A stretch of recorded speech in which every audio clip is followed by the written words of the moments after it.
Puji nama Tuhan, pertama saya mengucapkan, banyak terima kasih buat kesempatan yang diberikan oleh Bapak Gembala serta tim pastoral di tempat ini, PBI House of Prayer.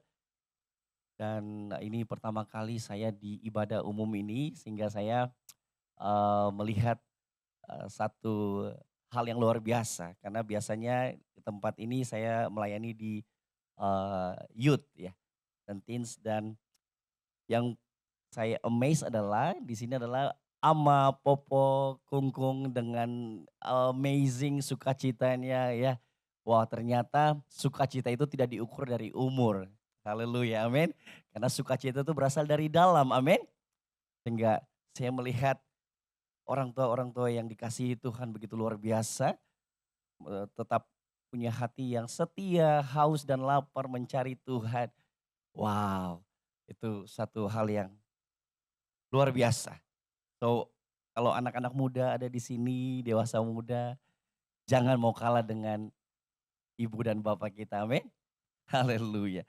Ya, karena begini Bapak Ibu Saudara, firman Tuhan juga berjanji bahwa sampai masa tuamu dan rambut putihmu aku menggendong engkau. Haleluya. Sekali lagi sampai masa tuamu dan sampai rambutmu memutih, Tuhan menggendong engkau. Itu Yesaya 46 ayat 4 Bapak Ibu Saudara. Begini, dari sini kita bisa melihat bahwa Tuhan kita itu adalah Allah yang setia. Kesetiaan Tuhan atau hal yang namanya setia, faithfulness, itu adalah suatu sifat atau karakter dari Tuhan itu sendiri, Bapak Ibu Saudara. Sehingga kesetiaan itu tidak mungkin hilang dari dirinya Tuhan. Kesetiaan itu adalah karakter dari Kristus itu sendiri, dari Tuhan itu sendiri. Bapak Ibu Saudara harus mengerti, kita ini diciptakan di dalam gambar dan rupa Tuhan.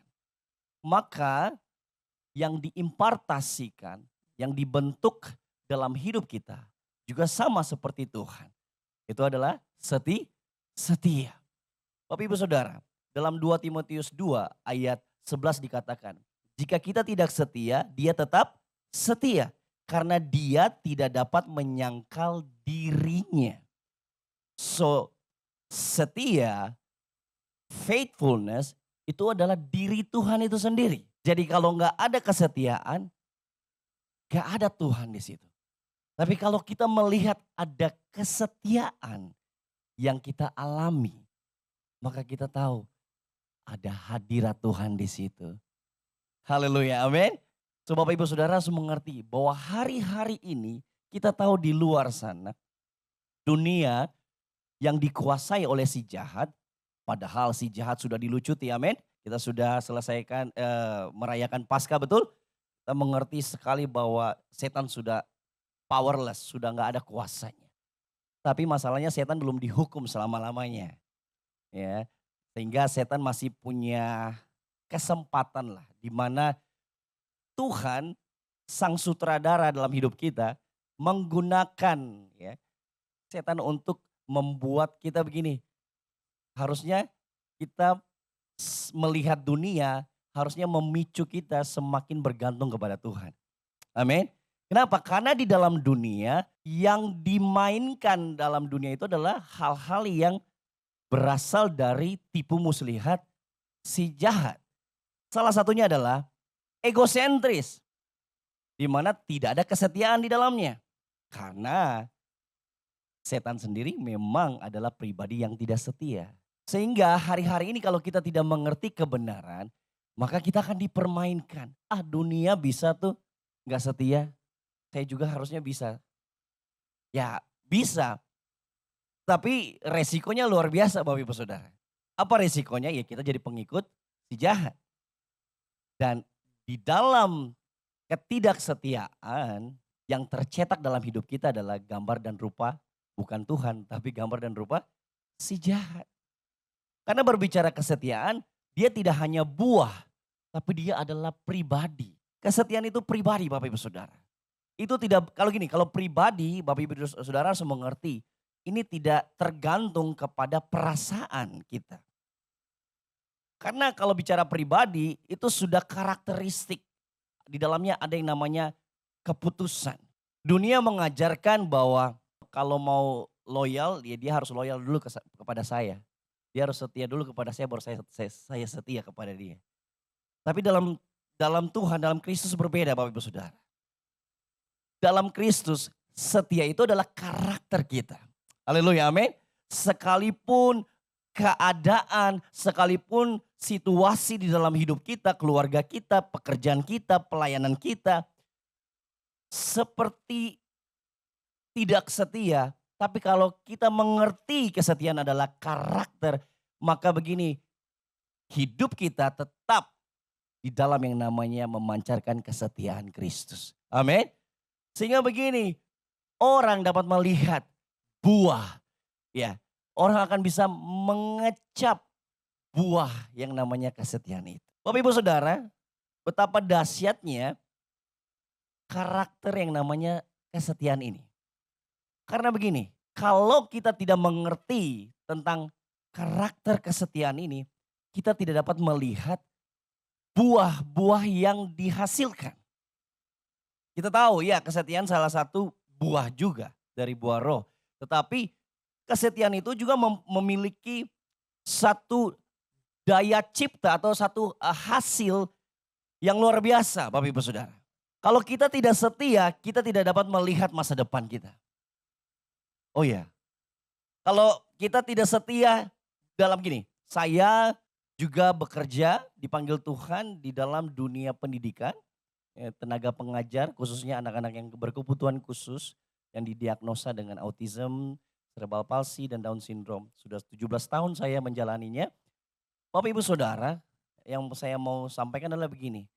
Ketika kami sebagai tenaga pengajar tidak setia terhadap anak-anak yang berkebutuhan khusus yang memiliki satu kerumitan yang luar biasa untuk membawa mereka masuk kepada satu pertumbuhan yang seharusnya, kalau kami tidak setia, kami tidak dapat melihat hal-hal yang bisa membuat mereka bertumbuh dengan sehat, dengan baik. Demikian dalam hidup kita, orang tua terhadap anak-anaknya, kalau kita nggak setia untuk mendampingi mereka, menasihati mereka, kita cepat kemudian karena kelakuan anak-anak kita yang mengecewakan, maka kita tidak akan melihat satu pertumbuhan yang sehat Bapak Ibu Saudara. Karena kesetiaan itu membuat kita tuh semakin hari tekun melihat dan menikmati pertumbuhan yang khususnya terhadap orang tua yang terjadi dalam yang namanya anak-anak kita. Sama di dalam pekerjaan. Yang dicari apa? Orang yang setia. Alkitab catat, banyak orang menyebutnya baik. Tetapi orang yang setia, siapa yang dapat menemukannya? Orang baik banyak, tapi orang setia jarang. Orang baik banyak, tapi orang setia sedikit. Karena kalau berbicara kesetiaan, di dalamnya ada ketekunan. Dalam ketekunan ada yang namanya tahan uji. Dan di dalam tahan uji ada yang namanya kualitas, yang namanya nilai hidup. Sehingga begini, orang yang teruji, orang yang memiliki kualitas kesetiaan tidak dapat dibeli dan ditawar oleh dunia. Karena Bapak Ibu Saudara, hari-hari ini firman Tuhan katakan bahwa keadaan akhir zaman itu sudah masuk kepada yang namanya kasih yang menjadi dingin. Nah, kasih yang menjadi dingin adalah orang-orang yang sudah lack of faithfulness. Kenapa kasihnya menjadi dingin?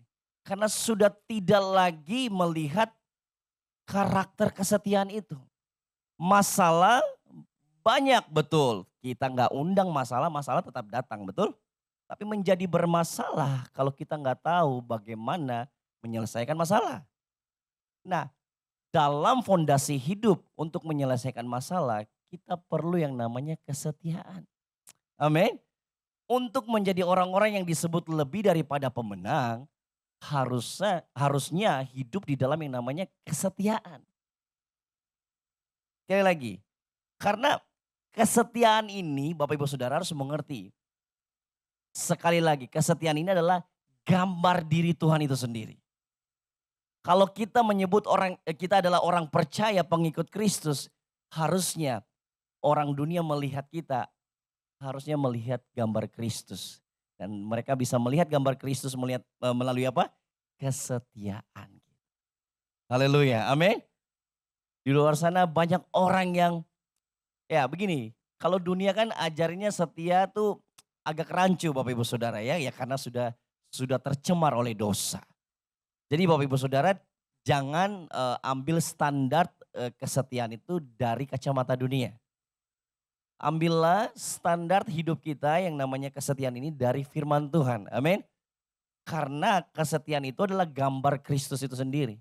Gambar Tuhan itu sendiri. Nah, memang setan ini perbuatannya adalah membuat rancu. Dia menipu manusia. Kan dari mulanya begitu. Dia buat Adam dan Hawa itu dia twisted the truth. Dia memutarbalikkan kebenaran. Betul? Kalau kita baca itu kejadian, dia selalu memutarbalikkan kebenaran. Nah, so kita nggak boleh ya, kita jangan mengambil yang namanya standar dunia masuk dalam hidup kita. Amin. Ya. Karena begini Bapak Ibu Saudara, kesetiaan itu sangat erat dengan yang namanya iman Bapak Ibu Saudara. Sekali lagi, kesetiaan itu di dalamnya Bapak Ibu Saudara akan melihat yang namanya iman. Dalam bahasa Greek atau Yunani, faithfulness, kesetiaan itu adalah pistis atau pistos atau pisteo yang artinya believe, percaya tapi juga ada bukti. Oke? Dalam bahasa Ibrani ya, faithfulness adalah emuna. Nah, kata emuna ini juga adalah iman, tapi emuna ini di dalamnya juga ada banyak kekayaan karakter yang Tuhan berikan. Salah satunya adalah ada yang namanya skill, ada yang namanya hikmat, ada yang namanya daya tahan, endurance. Nah, Bapak Ibu Saudara harus mengerti bahwa kesetiaan itu bukan satu hal yang kenapa sih kamu harus setia sama orang itu padahal dia suka melukai kamu gitu. Kenapa kamu harus setia di tempat itu padahal tempat itu seolah-olah tidak menganggap kamu gitu ya. Kenapa? Orang yang menanyakan, yang bertanya seperti itu, dia nggak mengerti arti kesetiaan itu. Ya banyak orang tidak mengerti arti kesetiaan itu sehingga cuma bisanya blaming, menyalahkan, mengkritik, tapi nggak berikan solusi. Tapi orang yang setia, dia tahu apa yang dia lakukan. Amin. Dia mengerti apa itu arti kasih. Bapak Ibu Saudara, kalau kita melihat tentang kesetiaan ini Bapak Ibu Saudara ya. Ini adalah satu fondasi yang harus ada dalam hidup kita. Kalau kita tidak ada yang namanya fondasi hidup, yang namanya kesetiaan, maka kita akan menjadi orang-orang yang rapuh. Menjadi orang-orang yang fragile. Menjadi orang-orang yang menjadi kemudian gampang dibeli, gampang ditawar, gampang kompromi. Sedangkan hari-hari ini Bapak Ibu Saudara, demand dari timeline of God, dari waktunya Tuhan yang sudah semakin dekat, Tuhan menantikan atau Tuhan itu mau menjemput orang-orang yang setia. Kalau Tuhan datang kedua kali, dia harus lihat ada orang-orang yang setia. Menjaga yang namanya keselamatan yang sudah diberikan. So Bapak Ibu Saudara harus perhatikan baik. Kesetiaan bukan satu hal yang gampang tapi sesuatu hal yang fundamental dalam hidup kita. Karena faithfulness will produce fruitfulness. Jadi kesetiaan itu pasti akan menghasilkan buah-buah kebenaran Bapak Ibu Saudara. Kesetiaan itu akan menghasilkan buah-buah kemuliaan. Begini loh, Bapak Ibu Saudara harus mengerti. Kesetiaan itu memang harus mengerti begini. Dia akan terjadi oleh karena yang namanya prioritas. Sekali lagi, kesetiaan itu akan tercetak dalam hidup kita oleh karena yang namanya prioritas, salah satunya. So begini, apa yang menjadi prioritas kita hari-hari ini? Karena kesetiaan itu juga sama dengan pengabdian, betul? Dan pengabdian itu sama dengan penyembahan. Kalau prioritas kita adalah Tuhan, maka pengabdian kita kepada Tuhan. Maka penyembahan kita kepada Tuhan. Kalau prioritas kita kepada hal-hal duniawi, maka pasti kita akan loyal kepada hal-hal duniawi. Yang ngerinya kita sampai kepada pengabdian dan penyembahan. Kalau berbicara pengabdian dan penyembahan itu sudah disebut covenantship. Kita sudah terikat dengan dunia. Oleh karena itu, perhatikan prioritas hidup kita. Karena terlihat dari kualitas. Sekali lagi, perhatikan prioritas hidup kita. Karena dilihat dari kualitasnya. Bapak Ibu Saudara harus mengerti. Dari kualitas maka ada yang namanya kuantitas. Ada yang namanya value. Dan ini yang disebut mahal Bapak Ibu Saudara. Orang setia itu dikategorikan orang-orang yang mahal. Haleluya, amin. Bilang ke kiri kanannya, kamu itu mahal. Haleluya. That's why itulah mengapa Tuhan harus mati. Tuhan harus mencurahkan darahnya. Begitu mahal hidupmu dan hidupku. Bapak Saudara, di dalam kesetiaan ya akan tercetak yang namanya kualitas, betul. Di dalam yang namanya kualitas ada namanya kapasitas, betul? Makanya gini, kalau kita mau memiliki kapasitas yang dahsyat, maka milikilah prioritas pada Tuhan. Supaya apa? Pada waktu kita memandang Tuhan dan firman-Nya kita setia di dalam yang namanya mengejar kebenaran, maka kapasitas itu akan tercetak Bapak Ibu Saudara. Amin. Dan dia menjadi sebuah kualitas. Kita jangan jadi orang-orang yang gereja sana lebih baik saya pindah ke sana. Gereja sini lebih baik saya di sini. Jangan jadi orang yang pindah-pindah Bapak Ibu Saudara. Kenapa? Ya tidak akan tercetak yang namanya kualitas hidup itu. Amin. Karena kualitas hidup itu hanya tercetak kepada orang-orang yang setia. Amin. Gak bisa kita pindah-pindah, itu gak bisa. Tidak akan terjadi sebuah nilai dalam hidup kita. Tapi kalau kita setia di dalam proses ini, kalau kita tidak protes terhadap proses, maka hidup kita progres dan kita menjadi prosper. Haleluya, amin. Kalau kita setia terhadap proses, kita akan melihat setiap proses itu membawa kita kepada hal-hal yang mulia, hal-hal yang baik. Sehingga begini, pada waktu dunia goncang, anak-anak Tuhan tetap berdiri tegak. Haleluya, amin. Haleluya. Kita tahu dunia sedang goncang. Bapak Ibu Saudara tenang. Itu rencana Tuhan. Supaya apa? Anak-anak Tuhan yang setia dipromosi Tuhan. Haleluya. Amin. Karena terang hanya bisa dilihat atau terlihat ketika gelap dan kekelaman itu datang. So Bapak Ibu Saudara, get ready. Bersiap-siap. Engkau yang terus setia di dalam Tuhan. Bersiap-siap. Kenapa? Tuaian sudah menguning. Amin. Anda akan menuai begitu banyak jiwa. Begitu banyak orang akan melihat terang Tuhan yang ada pada anak-anak Tuhan. Jangan terpengaruh dengan informasi yang ada di dunia ini. Bapak Ibu Saudara, boleh kita tahu berita-berita. Boleh kita tahu, tapi jangan itu menjadi satu konsumsi untuk nilai hidup kita. Amin. Kita tahu tentang keadaan dunia, kita harus punya POV firman Tuhan. Haleluya. Kalau dunia goncang, kita harus punya mindset yang setia terhadap firman Tuhan. Begini, Tuhan bilang bangsa-bangsa lain mencari apa yang dia makan, yang dia pakai. Tuhan bilang apa? Jangan khawatir tentang apa yang kamu makan, apa yang kamu pakai. Karena itu dicari sama bangsa-bangsa yang tidak mengenal Allah, mengenal Tuhan. Tapi kamu, Bapa di sorga tahu. Tapi Tuhan bilang apa? Carilah dulu kerajaan Allah dan kebenarannya. Artinya begini, orang-orang yang hidup di dalam kesetiaan, dia tahu aturan main dalam hidup ini. Oh, amin. Bangsa-bangsa lain cari tentang itu, sibuk. Kalau kita enggak, anak-anak Tuhan yang setia. Kita tahu, kita punya raja di atas segala raja, amin. Kita punya kebenaran. Sehingga begini, firman Tuhan bilang, orang yang mendengar perkataanku dan melakukannya, ia seperti rumah yang memiliki fondasi batu karang, amin. Sehingga ketika ombak datang, badai datang, dia tetap berdiri. Haleluya, itulah orang-orang yang setia.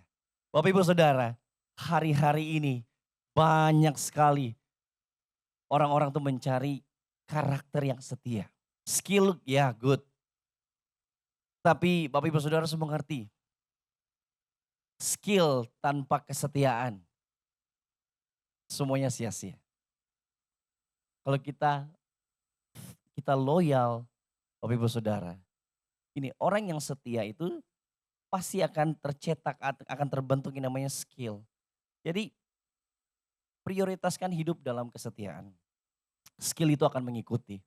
Buat anak-anak muda atau orang-orang yang seangkatan dengan saya, dewasa muda, prioritaskan kesetiaan. Kenapa? Jangan jangan fokus ya hanya skill saja. Ketika engkau dan saya setia, maka skill itu sudah ada di dalam, akan terbentuk, akan keluar dengan sendirinya. Amin. Itu dia. Bapak Ibu Saudara, harus mengerti bahwa hari-hari ini Tuhan menginginkan orang-orang yang setia. Sekali lagi, Tuhan menginginkan orang-orang yang setia. Karena orang-orang yang setia itu ada upahnya. Amin. Ada upahnya. Kesetiaanmu dan kesetiaanku terhadap Tuhan itu ada upahnya. Upahnya tidak nanti saja di sorga. Tapi upahnya pun saat ini dalam hidup kita. Karena firman Tuhan katakan latihan badani terbatas. Tapi ibadah yang adalah janji itu berguna untuk hidup hari ini yang akan datang sampai kepada hidup kekal. So Bapak Ibu Saudara, pada waktu engkau dan saya setia terus di dalam satu komunitas, satu gereja yang bertumbuh terus di dalam yang namanya pemuritan, Bapak Ibu Saudara, engkau memiliki upah yang besar. Amin. Apa saja yang dibuat tanganmu itu berhasil.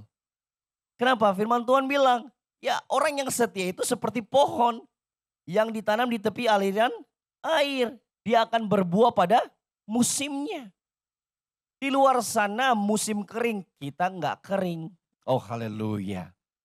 Kenapa? Karena kita tertanam, kita setia di dalam Tuhan. Bapak Ibu Saudara, dunia mungkin goncang tentang ekonomi. Tapi anak-anak Tuhan tidak akan goncang. Karena Tuhan punya aturan mainnya. Oleh karena itu Bapak Ibu Saudara harus setia juga di dalam yang namanya firman Tuhan terhadap finansial. Dalam Tuhan itu Tuhan sudah kasih semua tools anak-anak Tuhan. Itu sudah diberikan. Tuhan itu Bapa yang setia. Bapa yang adil dan Bapa yang tanggung jawab.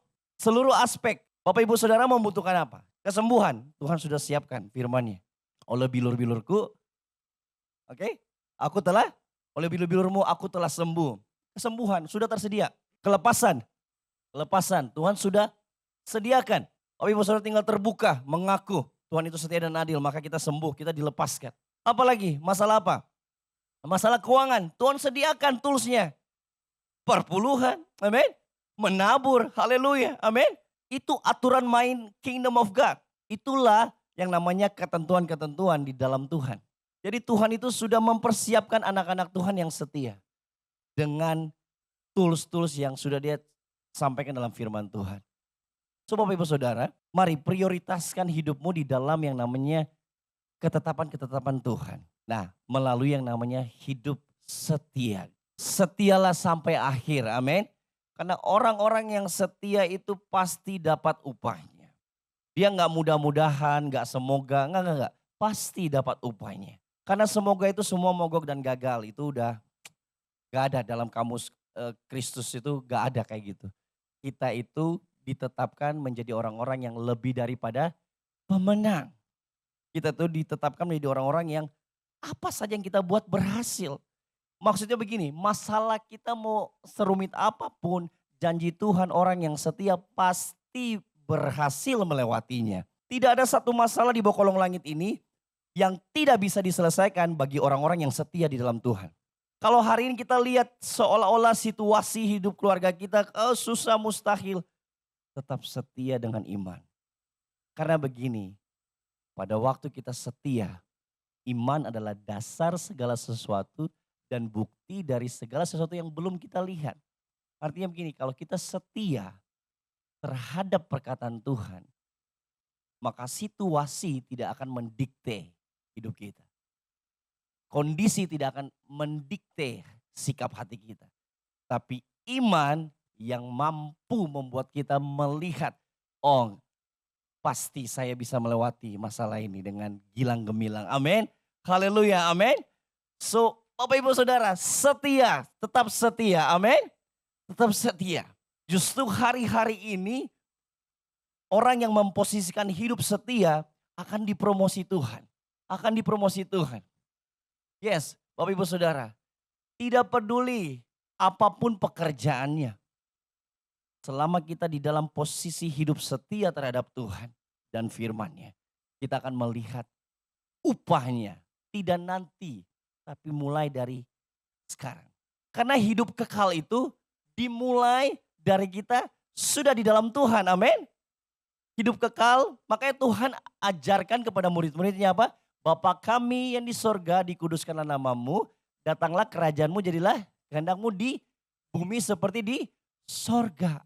Begini maksudnya. Orang-orang yang setia, yang sudah selamat hidupnya, dia nggak khawatir tentang sorga. Dia turunin sorga ke bumi. Orang-orang yang mengerti, yang setia hidupnya di dalam keselamatan yang sudah diberikan, dia udah tahu sorga itu miliknya dia. Justru dia tahu tujuannya sekarang masih hidup.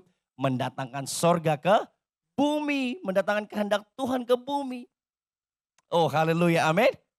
Sehingga kita begini, kita menjadi orang-orang yang terus penuh dengan iman. Kita nggak menjadi kendor imannya. Kerajinan kita nggak kendor. Roh kita tuh nggak padam, tapi terus menyala-nyala. Haleluya, amin. Justru Bapak Ibu Saudara, kalau kita tidak menghidupi ini kesetiaan, maka kita menjadi orang-orang yang dipermainkan oleh dunia. Kita akan didikte oleh situasi, oleh keadaan. Bapak Ibu Saudara, nggak enak didikte sama situasi keadaan. Betul? Gak enak loh. Gak enak hidup dalam tekanan loh. Gak enak hidup dalam kecemasan, kekhawatiran gak enak Bapak Ibu Saudara. Itu gak enak, gak nyaman. Tapi pada waktu kita hidup dalam kesetiaan, begini, saya mau kasih tahu Bapak Ibu Saudara ya. Anak-anak Tuhan itu kalau dia hidupnya setia di dalam Tuhan, dia itu masuk kepada yang namanya perjalanan hikmat. Bapak Ibu Saudara semua mengerti hikmat Tuhan itu apa sih? Hikmat Tuhan begini, sesuatu yang di depan tapi Tuhan sudah kasih tahu dari sekarang.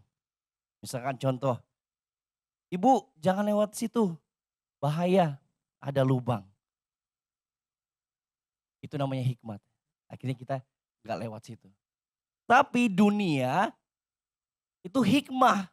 Ambil hikmahnya, jatuh dulu, hancur dulu, baru aduh coba tadi saya jangan lewat situ ya.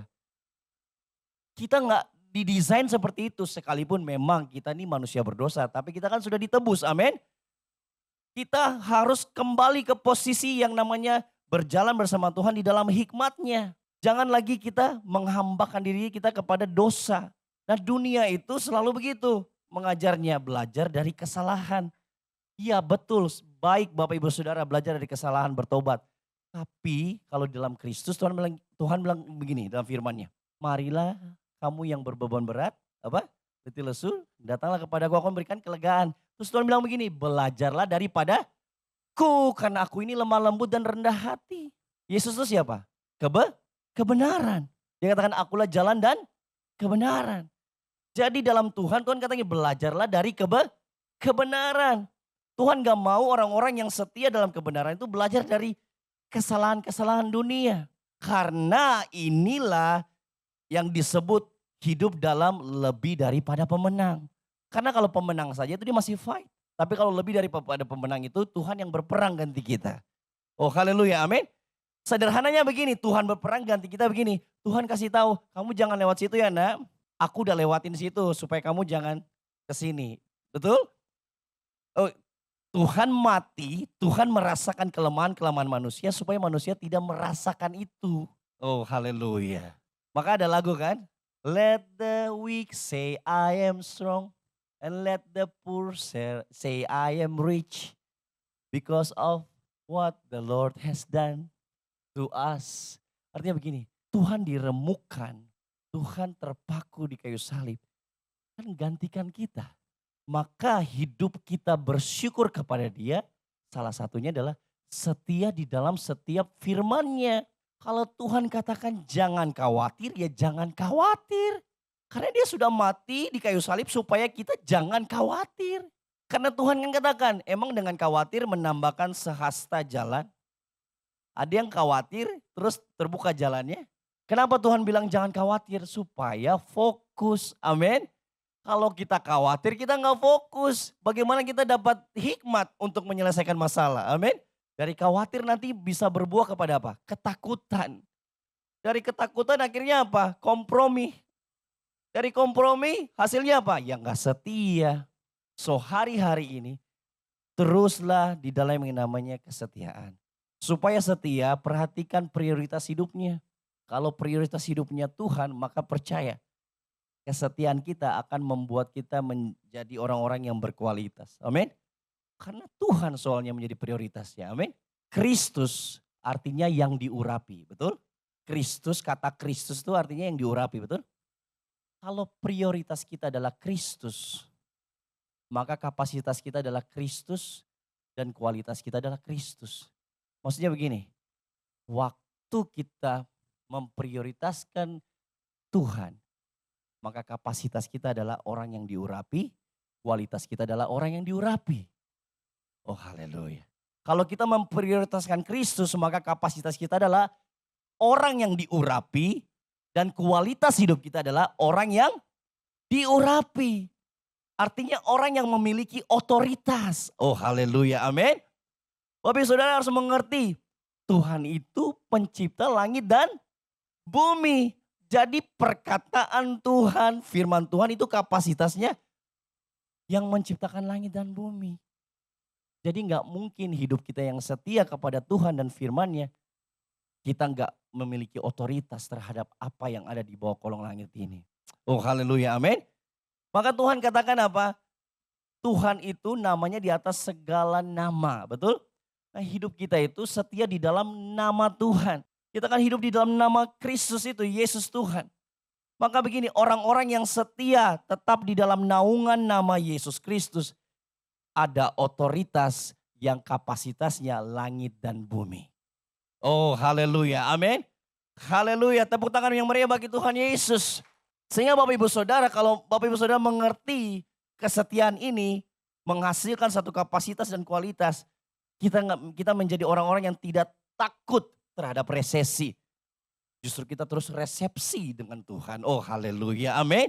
Kita terus, makanya Rasul Paulus bisa bilang gini, bersukacitalah senantiasa dalam segala hal. Itu yang dikehendaki Tuhan. Oh iya, kenapa? Sekalipun pada saat itu kita lihat Paulus itu dalam penjara, tersiksa tubuhnya. Tapi Paulus lagi memberitahukan kepada kita, kesetiaanmu terhadap Tuhan, kapasitasnya itu melebihi kematian. Melebihi penderitaan. Maka tidak ada yang dapat bisa memisahkan kita dari kasih Kristus. Haleluya. Penyakit, penganiayaan, persekusi, kesetiaan di dalam Tuhan. Kita menjadi orang-orang yang dikatakan memiliki bobot kekekalan. Oke, sekali lagi. Bobotnya tuh kekekalan. Tahu gak kekekalan itu apa? Sesuatu yang tidak terbatas. Makanya orang Kristen itu kalau sudah meninggal dikatakan apa? Rest in peace. Istirahat sebentar. Dia nggak mati. Dia hidup. Oh haleluya, amin. Jadi Bapak Ibu Saudara harus melihat kesetiaan kita dalam Tuhan ini bukan hal yang sembarangan. Ini hal yang luar biasa, amin. Hal yang berkapasitasnya tuh Tuhan pencipta langit dan bumi. Haleluya. Haleluya. So kalau kita mengerti hal ini, kita mulai setia dari hal-hal kecil. Amin. setia dari hal-hal kecil, perkara-perkara kecil. Tuhan bawa kepada perkara-perkara besar. Oh haleluya. Dan Tuhan, firman Tuhan dikatakan barang siapa setia terhadap perkara kecil, dia juga benar terhadap perkara besar. Kalau mau menerima kapasitas yang besar, mulailah dari setia terhadap hal-hal kecil. Haleluya, amin. Haleluya, beri tepuk tangan yang meriah bagi Tuhan. Baik Bapak Ibu Saudara. So, mari tundukkan kepalamu,